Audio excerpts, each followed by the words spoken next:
Welcome to Sethu Chitra kitchen. நம்ம முறுக்கு பண்ணுறதுக்கு முறுக்கு பிழிகிற அந்த அச்சு இருக்கணும் என்ற அவசியமே கிடையாது.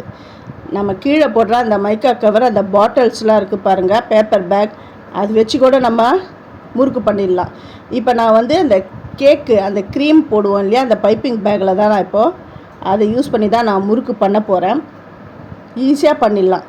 பைப்பிங் பேக் தான் இருக்கணும்னு அவசியம் கிடையாது. நம்ம பேப்பர் கப் இருக்குது பாருங்கள், அதில் கூட நல்லா அந்த ஹோல்ஸ் மாதிரி போட்டு மைக்கா கவரில் வச்சு கூட அப்படி பண்ணலாம். முறுக்கு பண்ணுறதுக்கு அரிசி மாவு 1 கப்பு, 2 டேபிள் ஸ்பூன் உளுந்தம்பொடி, எண்ணெய், நான் நெய் வெண்ணெய் எதுவுமே சேர்க்கலை, எண்ணெய் தான் நான் விட்டுருக்கேன், பெருங்காயம், உப்பு, அப்புறம் ஓமம் சேர்த்துருக்கேன். தண்ணியை கொஞ்சம் கொஞ்சமாக தெளித்து பிசைஞ்சிக்கணும். அது நல்லா சாஃப்டாக வர பதத்துக்கு நல்லா பிசைஞ்சிக்கணும். நல்லா கெட்டியாலாம் பிசையக்கூடாது. கெட்டியாக பிசைஞ்சிங்கன்னா அந்த பைப்பிங் பேக் உள்ள இறங்கிறதுக்கு கொஞ்சம் கஷ்டமாக இருக்கும். இந்த மாதிரி சாஃப்டாகவும் ஸ்மூத்தாகவும் இருக்கணும். நான் இந்த பைப்பிங் பேக் தான் நான் எடுத்திருக்கேன். இதில் தான் நான் முறுக்கு பண்ண போகிறேன்.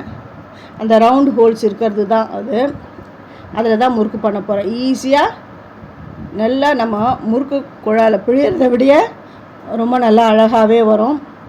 கை நடுங்காமல் பார்த்தேன், எனக்கு கை நடுங்கிடுது, அதான் இந்த மாதிரி ஆகிடுது.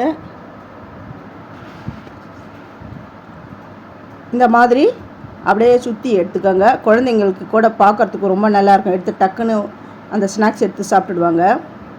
எண்ணெய் காஞ்சிடுதான்னு பார்க்குறேன். இன்னும் கொஞ்சம் எண்ணெய் சூடாகணும். ஃபஸ்ட்டு என்னுடைய வீடியோவை பார்க்குறவங்க சப்ஸ்கிரைப் பண்ணலைன்னா சப்ஸ்கிரைப் பண்ணுங்கள். ஆல் என்ற ஆப்ஷனை தொடுங்க. அப்போ தான் நான் போகிற ஒரு வீடியோவுடைய நோட்டிஃபிகேஷனும் உங்களுக்கு காட்டும். இது சட்டுன்னு 5 நிமிஷத்தில் பண்ணிடலாம். இந்த முறுக்கு நம்ம வீட்டில் அரிசி மாவும் உளுந்தம்பொடியும் இருந்தால் போதும். அதெல்லாம் ஏற்கனவே ரெடி பண்ணி வச்சுக்கோங்க. எப்போ ஸ்நாக்ஸ் தேவையோ டக்குன்னு எடுத்து இதை செஞ்சிடலாம். இந்த முறுக்கு ஒரு பக்கம் வெந்துடுது, இன்னொரு பக்கம் நான் திருப்பி போடுறேன். இந்த சலசலப்பெலாம் அடங்கணும். அந்த அடங்கின உடனே நம்ம முறுக்கு எடுத்துடலாம். நல்லா கிறிஸ்பியான சூப்பரான முறுக்கு வருங்க. முறுக்கு அச்சு இல்லாமையே சட்டுன்னு நான் செஞ்சுட்டேன். இதை நீங்கள் உங்கள் வீட்டில் ட்ரை பண்ணுங்கள். முறுக்கு பண்ணுறதுக்கு அந்த முறுக்கு குழல் இருந்தால் தான் பண்ணணும் அப்படின்ற அவசியமே கிடையாது. நம்ம வீட்டில் என்ன பொருள் இருக்கோ, அது பைப்பிங் பேக்கோ இல்லை பிளாஸ்டிக் பேக்கோ எது இருந்தாலுமே அதில் சின்னதாக ஹோல்ஸ் போட்டு கூட நம்ம பண்ணிடலாம். இது இல்லைன்னா கூட இந்த பால் கவர் இருக்குது பாருங்கள், அதில் கூட நம்ம பண்ணலாம். என்ன டிசைனாக நல்லா வருது பாருங்கள். இது வெந்துட்டுருக்கு. அடுத்தது நான் ஒன்று பிழிஞ்சு வச்சுருக்கேன். இன்னொன்று நல்லா நான் குக் பண்ணி வச்சுட்டேன். நல்லா கிறிஸ்பியாக சூப்பராக இருக்குது பாருங்கள். நான் அதை உங்களுக்கு உடச்சி காட்டுறேன் பாருங்கள். சூப்பரான ஈவினிங் ஸ்நாக்ஸ் ரெடி ஆகிடுது.